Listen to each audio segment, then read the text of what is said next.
You tell the story. You tell the whole damn world this the bear territory. All day, baby. All day, baby. That's I what like I'm it. talking Nice. about. That's it. Yeah. Welcome to Tell the Whole Damn World. We're the podcast that celebrates all things Cal and the prominent people associated with UC Berkeley, known to many as the center of the universe. We hope to put a smile on your face and help you come away feeling good about your connection to the greatest university on the planet. If you have friends who went to Cal, please tell them all about us. It's Monday, August 11th, 2025. It's my birthday, and it's another great day to be a bear. Thanks so much for joining us. I'm your host, Reza Serafinejad. Well, Cal fans, are you getting excited about the upcoming Cal football season? Because you know, Ahmad and I can't wait. We definitely have high expectations. And in today's episode, we're excited to meet one of the new coaches who has come on board to help inject more electricity and excitement into our offense, Nick Rolovich. Nick is a Bay Area native who went on to have a sensational college career as a quarterback at Hawaii before getting into coaching.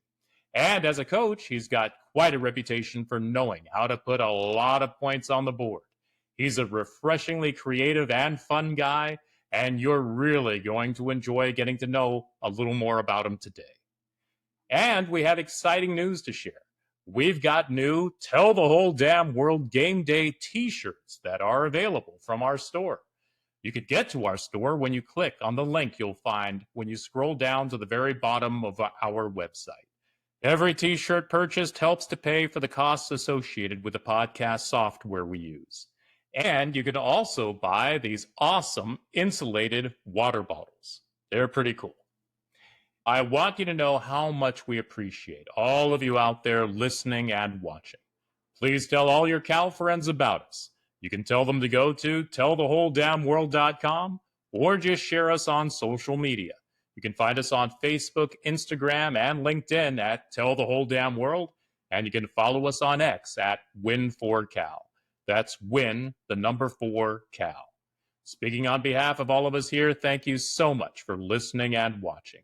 We appreciate you more than you know. And remember, if you know people living in Richmond, please tell them all about my co-host, Ahmad Anderson, who was running for mayor of Richmond. There is no question he would do wonders for the city of pride and purpose. Okay, I'll be right back with Ahmad, the Hall of Famer who created Bear Territory, and we'll have a lot of fun getting to know Coach Nick Rolovich a lot better.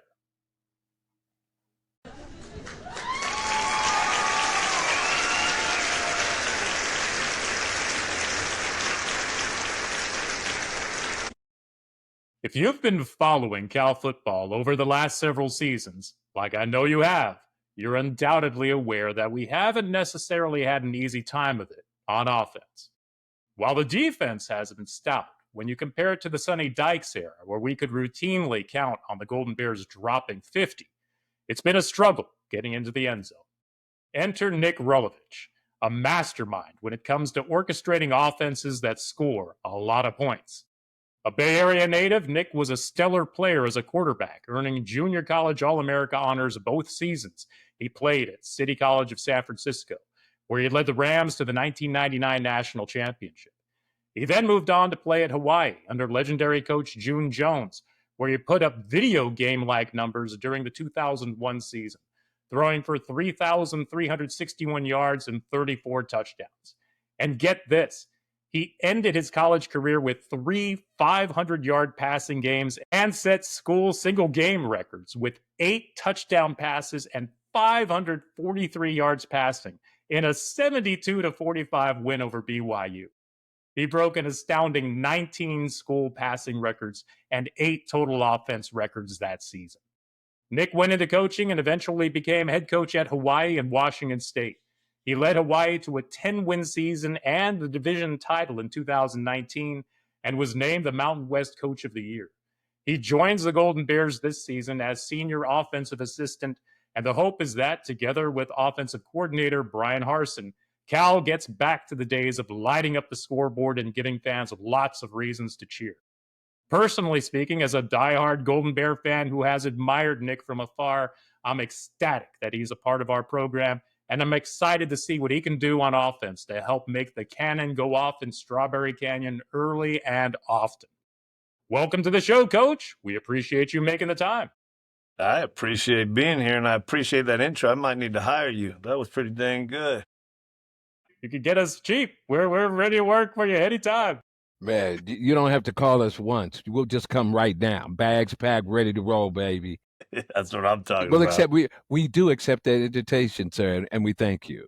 Well, you're welcome. Look here, we're going to just jump right into it. You know, you're my guy. We already know that. Self-disclosure. I have great admiration for Coach. And we happened to meet the Claremont on a recruiting trip, and we got introduced to one another. And I pulled the recruit over on the side, and I was in his ear, and the coaches were talking to Coach. And he said, well, hold up.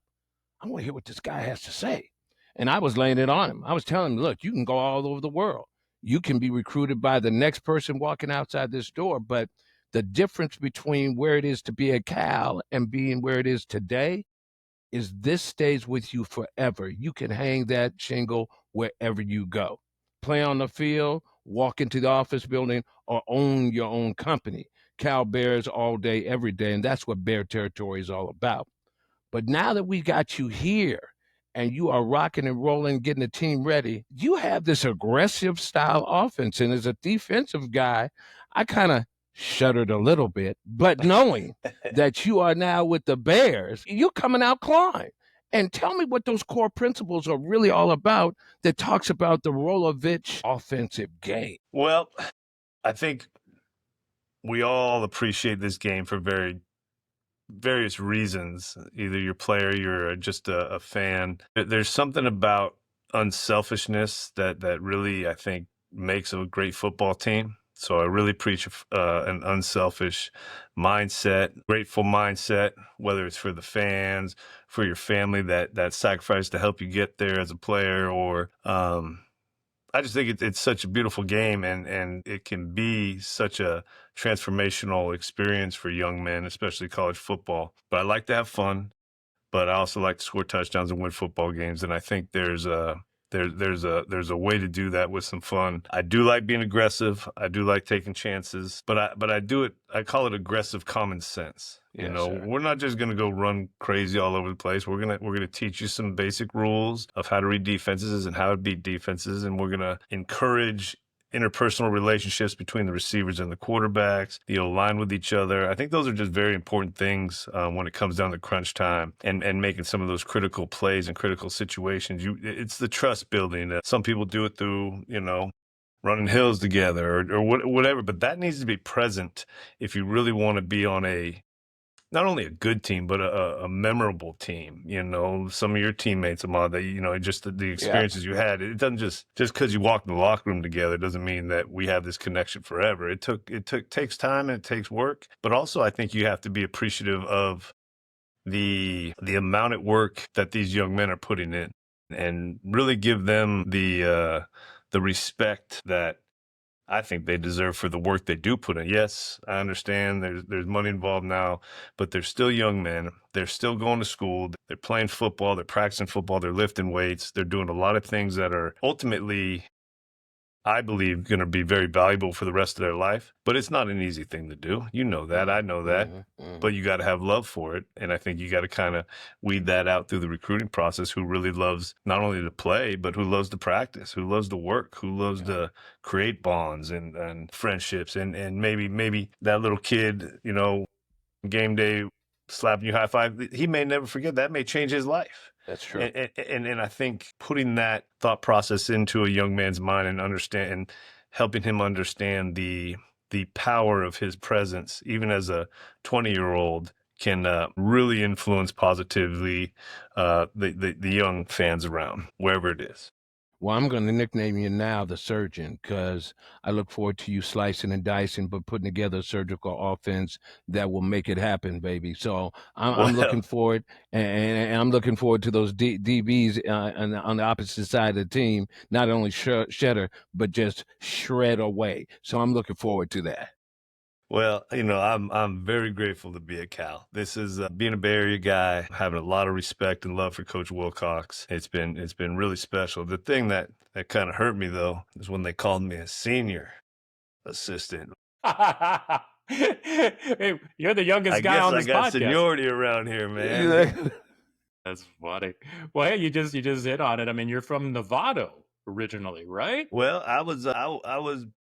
Well, it depends, I guess, how you consider yourself born and raised. But I spent my early years in the Sunset District in the city. Both my parents are from Daly City and the Sunset. Right around 10 or 11, shot up to Novato and spent time there until I went to City College and then Hawaii. And after Washington State, we came back to Novato. All my people are there. I see, my mom, my dad, sister, brother, cousins, aunt, uncles. It was very good for not only me, but it was for my 4 children. They feel like they have a hometown now, right?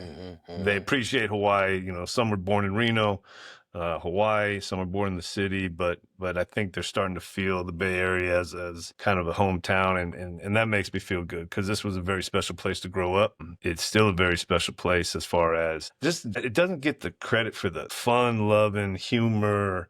It doesn't matter who you are; you can talk to anybody, and there's just a good vibe here. And I think that helped me going to Hawaii because at Hawaii, it's there you're going to get observed if you have good human qualities and you're going to bring something positive. That the local people are very appreciative of that too. So I just thought there was a real connection, or there's some similarities between the Bay Area and Hawaii that I really appreciated. Well, that's a great segue going right into the next question, really, which is, you have these deep roots in Hawaii, but you're also a Bay Area boy. But how did your experience as a quarterback at Hawaii shape your approach as a coach? Well, I left City College, didn't have anything out of high school as far as any place to go. George Rush, Dan Hayes at City College, talked to me, and I was honored to go down and play there because even growing up, City College was the spot to be. And it was a challenge to, can you go play at City? Can you even be on the team at City? Can you, boom. So I gray shirt, and then I play a couple years, and all of a sudden stuff starts rolling, and boom, boom, boom, scholarship offers. And I get to Hawaii I turned 21 when I land in Hawaii a couple days later, a couple weeks later, whatever. And I probably was feeling myself a little too much, right? I got a scholarship. I proved people wrong. I quit doing the things that got me there. I didn't do the hungry things that helped me get there, and to win the starting job of getting benched pretty quickly. And you get booed out of a stadium, 50,000 people. That can do something to your mind, right? So you call on yourself, and you know what's going wrong, poor me. But then you're like, I just stopped doing what I was supposed to do, and spending time doing stuff that didn't help me progress in learning the offense or being a better football player. Had to sit out that junior year, but then got a chance my senior year after kind of reassessing and refocusing, and I was just grateful to get another shot at playing, and I haven't left the game since. So taught me a big lesson that I try to share with these young men. And it was not only football, it's life. You can't start sitting on your laurels and feel good about yourself because something's coming. There's valleys of disappointment in this life, and the game it has those too. Well, look, as you talk about those things, having been, you've been in the game, you've talked about your challenges, your opportunities, the road, the journey. And so now here you are. You are a coach amongst coaches, in my mind, in my eyes. And you've been able to really pinpoint who's got talent, right?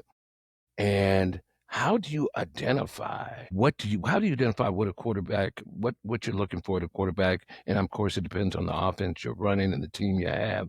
But Yeah. what are the qualities and characteristics of that quarterback? You and I have spent some time out there over the spring. We ran into each other, seeing some really top athletes and quarterbacks. And you and I were saying, everybody was saying, we joked about this, right? Yeah, that person, he's okay. And you and I were like going, that guy, he got a little something. He got a little something. And they were looking at us like, what are you talking about? And my good friend and my family member, Chris Casanovas, he was up there and he said, Marty knows how to coach. Marty's been doing this a while. Yeah. So we locked up there. But tell us, as we were looking at some of those great high school athletes, and I know just today, Orange County put out their top linebackers, DBs, and quarterbacks. It showed up in their newspaper. See, I'm still scouting every day. Nothing wrong with that. We'll I'm take looking all every that. day to be able to pick up the phone and call you. But what do you see, man? What do you look for when you're looking for a quality quarterback? Well, just on the physical parts, to me personally, I like a thrower that could run a little bit. Not a runner that can throw a little bit. I'd like a thrower that could run a little bit, if that makes sense to you. Sure. I think the accuracy is incredibly important.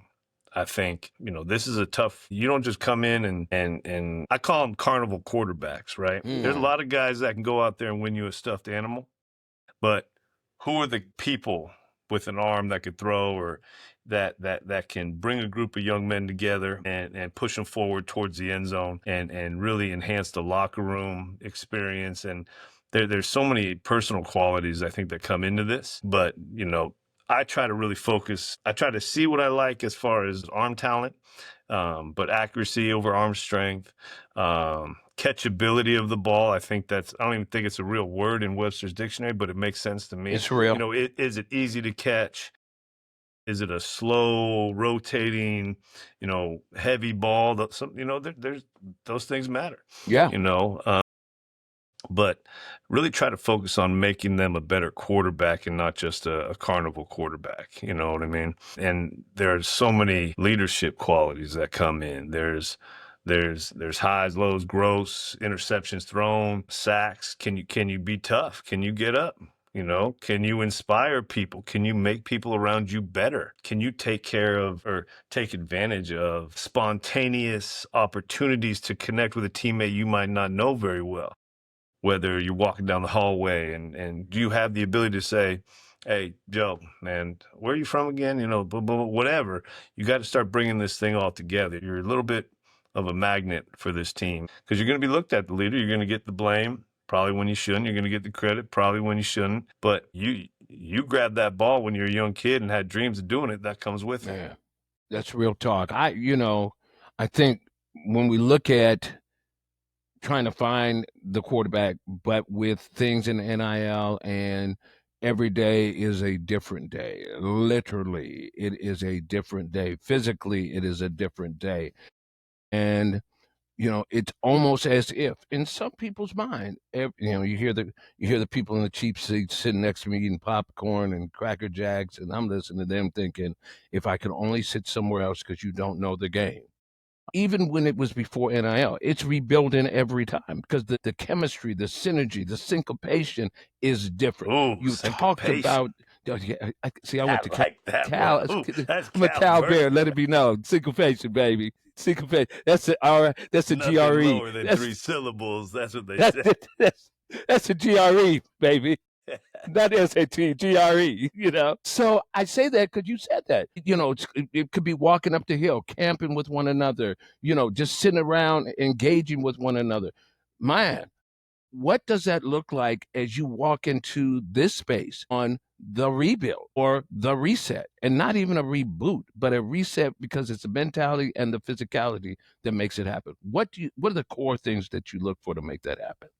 Well, there's a little bit of, I'm coming in kind of a side role, right? So there was a part of my journey, my short journey so far as a Cal Bear that's really spent trying to dig into Coach Hars and his offense and where is this, where's the learning process for me? Because we are very different as far as offenses, but it's if I can add something here or there, I'd like to, but there was a learning curve for me with that offense. But that's here. I really tried to immerse myself into this team, let them see who I am as a person, help where I can. Really enjoyed the recruiting process here at Cal. I thought we did a really good job. It was impressive. The visits were impressive. the honest enthusiasm about playing football and going to school here was evident. People weren't putting on a show. You know, you got to doll it up a little bit for them, but I felt like it was really transparent and honest. And I think that was very attractive to people during the recruiting process. You know, it's been more learning for me about Cal. You know, I don't want to step on any toes on, you know, kind of watching how Coach Wilcox likes to do things and then kind of move in the lane with him and see where I can assist. But I probably took off on that question a little bit on you, Ahmad. I apologize, but kind of a little bit of my 6 or 7 months here have been. But one thing it has been, I'll tell you what, I have been happy every time I'm driving over here. Okay. And I was going to tell the kids this the other day, but we had a couple practices, a non-practice day, a couple practices. You know, I've been out for a few years, did some high school stuff, helping my son and some of the local team. But I looked at myself in the mirror. I said, I get to practice tomorrow. And I hadn't said that in a few years. You know, sometimes, I have to go to practice. I have to go to work. No, I get to go to practice tomorrow. I said it like that out loud. And it really hit me. It's like, this is, one, it's a special place. I think it's filled with special people.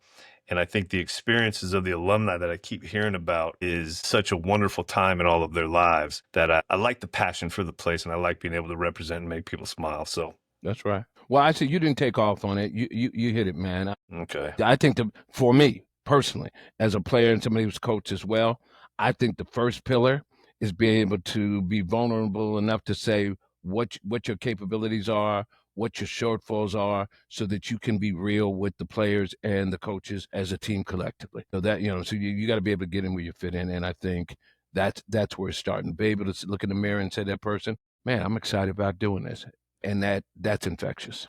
Well, and I got to say, I mean, I love the approach that you have and the answers that you've given to these questions about the team building and the culture building for the players. But it's more than just that. It's also amongst you guys as the coaches. Like, how do Yeah, you sure. all fit in together? You know, how do you work together to get the best out of this team? So, like Ahmad said, it's almost like, you know, it's every year to some degree, it may be a full reset with different players, different coaches, all this kind of stuff. But I love your approach and how, you know, just hearing you talk, you kind of have this kind of easygoing, kind of fun guy vibe that I got from you. And I read something and I got to ask you about this Sure. because it sounded like it's just a lot of fun because, you know, most times when you go to these conference media days to kick off a season, Yeah. it can be pretty dull and dry and kind of boring, to be honest. It's all just about football.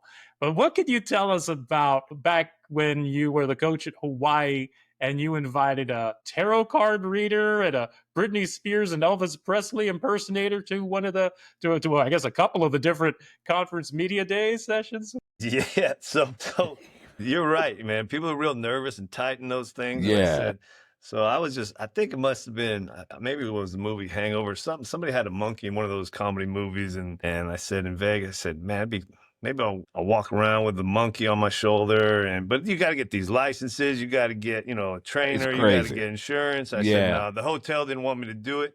So I said, all right, it's Vegas. Let's see if we can get an Elvis impersonator. But here's the deal. When I did it, all they wanted to talk about was Elvis. They didn't want to talk about our team at all. I didn't have to give them any knowledge of who was playing quarterback or who was playing receiver. They just wanted to talk about Elvis and smile a little bit. There was a little bit of come on down this road with me, and we're going to keep our secrets. It was just trying to, because I did think the Mountain West at that time, the WAC before, there's some really cool rivalries, good cities. You know, I spent a lot of time in that. So getting that together and having a little fun, and because it is, you know, you're tight, you're right before season, right? Everyone's who's going to say what, who's going to give away what secret. And then Elvis was a hit, and I couldn't do Elvis again, so I got to do something else. And then I'm like, okay, maybe Britney Spears. She'd be a fun one. And then they want to talk about Britney Spears the whole day at media day, and it's easy. And the attention's on the players and Britney Spears, and that's what we wanted. But see, at Hawaii, part of the deal there was I wanted to repay Hawaii for what it had given me. It gave me my wife, it gave me my degree, it gave me my football experience in college, and I wanted to really repay Hawaii and the fans of Hawaii when I took that job. But it wasn't the program wasn't in the best light. And so I told the players, I said, listen, I just need you to work. I'm going to do some crazy thing. You're going to think they're crazy. I just need people to talk about us. I just need them to talk about us. You guys work in the shadows. I'm going to get them to talk about us. And then when it's time to go play, you Boom. guys let them know why now they're talking about That's us. right. And I think being real with the kids, being honest with them, they appreciate that very much. And I said, I don't need to do this. I don't need the attention, I promise. But if I can help Hawaii, our team, get, people talking about us, doing a little bit of funky stuff that's a little bit maybe unorthodox at some other schools. I don't really get embarrassed. I don't have any issue with that. Try to have fun and let them have some fun, but also if they're talking about us, we got to get them talking about us. And that means people are watching. That means fans are coming out. That means recruits want to come party with us, in Aloha Stadium and win some games late night. That was the strategy and the thought process, and it was fun. It was fun doing it, but it was kind of the strategy we took into the Hawaii job. That's awesome. I mean, I got to say, I love just this idea. I mean, no such thing as bad publicity, right? And you got to get people talking Well, about if it's it. harmless, if you Right. wear a tuxedo at the spring game and have a carnival for the kids and, shoot confetti and the kids are having fun, And then I get this job and the Calgorithm is just making me crack up and it's been wonderful. There you go. That's exactly the question I wanted to ask, because you seem to be having so much fun interacting with the Cal fans on Twitter. You seem to just embrace that online community, and I think everybody was a little bit on the fence at first, like, oh, I don't know about this guy coming to Cal. Is he really the right fit? And it's like, wow. I mean, everyone has just completely embraced you. You just seem to be such a great fit, and I think it's been so much fun. I've enjoyed it. Even coming up with the bridge toll mafia thing, I'm not even sure what it means. I just know we're going around, we're paying bridge toll, trying to recruit, and the Calgorithm's coming, and there's creativeness all over. I haven't really engaged since training camp because we've been we're grinding pretty good. You have appreciation for your job when you see how meaningful it is to the fans, and then there's almost a togetherness with the Calgorithm and just being here and what was done with game day, and not that it put Cal on the map, but it sure let people know that not many more people were having as much fun as we were over here in Berkeley. That's right. That's for sure. No question. I know everybody loves you over there, so thank you for that. Well, as I said, to my family over there in Novato and Chris Casanovas and that family, and the time I spent in Novato on Olive across from Trader Joe's, and all that area, youth football, I have great love for Novato, and that's my extended family over there. And to have you here in this capacity, you are family now. And so I look forward to some great games and you lighting it up and putting in the work. And there are so many moments that you've had thus far. You talked about the Calgorithm. You talked about the bridge toll mafia and the recruitment process. Your experience of us meeting each other for the first time. Tell us, as you've talked about being back home now, what has been your Bear territory moment thus far? And there's going to be many more, but what would you reach out and grab? I think, I haven't really told anybody this, but when the first day, I was supposed to be here, I'm up early and I come over and I didn't really know my way around the building or anything.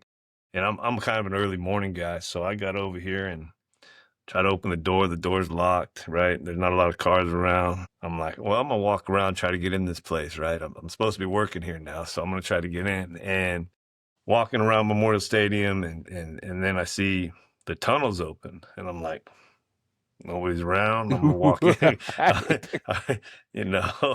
So I walk in and I'm all by myself. Say it's 5:30 in the morning, and on a winter morning in the Bay Area, and I walk in and the lights are on because they're gonna have winter workouts. Yes, and I'm the only one in Memorial Stadium. It's a beautiful day, morning. Still dark, but just looking and just taking it all in. Yeah. That was pretty special. Cause just time by yourself in a glorious environment. I grew up with a few things. I grew up with the play, I grew up with the catch, and maybe those are the two most influential sporting moments of my young childhood. I'm looking at, and I've been in Memorial Stadium, but not not with that ability to be the only one in there Yes, sir. in the early morning with the lights on, and just how special. And that was a moment for me. I don't know if that's a Bear territory moment or not, but that's how I feel. I'm out here to say and certify it, my friend. You're certified. Yes, I sir. like it. Yes, sir, it is. Because I, both Reza and I have had that feeling, and that is what motivated Reza to even create this podcast, for him to reach out to me, being a member of the play and Mr. Bear territory. And you two, sir, have just hit it on the head. What it means to be in that moment in Memorial Stadium, in the home of the Golden Bears. Yep. Yep. There is nothing like that. I mean, I still vividly remember the first time I walked into Memorial. I was just blown away, you know, and I think it's a feeling that so many of us fans have shared, but that's just awesome to hear that you had that same experience. And I have thoroughly enjoyed the alumni too, and you see why this is such a valuable experience as a college student, but even as a college student athlete. There's so much I've learned, you know, the 500,000 living alumni that are Golden Bears. Yes, sir. You know, where you want to go. You want to hit the Bay Bridge, get to the city. You want to go boom, boom. You can do a whole lot. I mean, what you can experience here is pretty incredible. It's pretty incredible. And I didn't even know. I'm learning more and more. I'm just like, man, we get this thing rolling. You know, it's got a chance. Yep, absolutely. We are riding with you, baby. Don't worry Well, about it. We got your I'm back. riding with you, Bears. I'm the new one. Hey, thank you so much here, No, Coach. hey, thank you guys. We love having you here. Welcome back home, and we wish you much success this season. I tell you, I feel so good after hearing and learning more about you. I feel like the offense is in very good hands with you helping to assist all of that, and we can't wait to get a start to this season. Thank you. You know, success on the field, the offense gets going. I think you're just going to make a lot of people happy and everyone feel good. And I think that's just a byproduct it's hard to do stuff where you can inject positivity in that amount of people by doing just a few games. But I know there's hard work with it, but the amount of the ripple effect through the alumni is something I'd really like to help provide. So, and Ahmad, thank you for your help with the Pop Warner and Novato, man. Thank you, man. That helped some people. I know it did. Yes, thank you, brother. I remember. Well, I mean, look, and here's something. Little J Rod played on. I was with the Novato team, and he was over there with San Marin team, and so we went at it a great time. And the fact that he could throw the ball the way he did back then kept us on our heels all day. But to see him as a child, to know his dad as a student when I was academic advisor for student athletes, just brings it 360 degrees full circle. Yeah. And so to have you here, we have that connection. We have that mutual friend of Chris as well. Man, I'm just looking for good things, man, and love having you, baby. Appreciate you coming. We'll start with practice tomorrow, and then we'll get ready for Oregon State here in a few weeks. And then, you know what I'm really looking forward to is our first home win. I want to feel that. I want to feel that. So, well, the hay's not in the barn, but I got my rake ready, so let's go. All right, Coach. Thank you so much, man. Man, that was very enjoyable. I hope we can do it again. Yeah, anytime, man. All right. Yeah. Just get a Go Bears from you, and we'll be out. Go Bears. Go Bears. Go Bears. I got to tell you, most coaches I've met can be a little dry and dull at times, but those words will never come to mind when trying to describe Coach Rolovich. He's a great fit for us here at Cal, and I'm willing to bet that his influence has helped quite a bit with recruiting a number of very talented players from Hawaii. I think I speak for all of us when saying how excited all of us are to see what he can do to help our offense this season. This podcast is entirely a labor of love and a reflection of how much we love our university. Please help grow this podcast by telling the whole damn world about us. As I noted at the top of the show, just tell all your Cal friends to go to tellthewholedamnworld.com. Thank you so much for tuning in. We sincerely appreciate all of you out there listening and watching. See you next Monday. This podcast is about celebrating all things Cal and the prominent people who are passionate about the University of California. Do you feel Cal is the center of the universe? Do you bleed blue and gold? We want you to tell the whole damn world about it. Go Bears!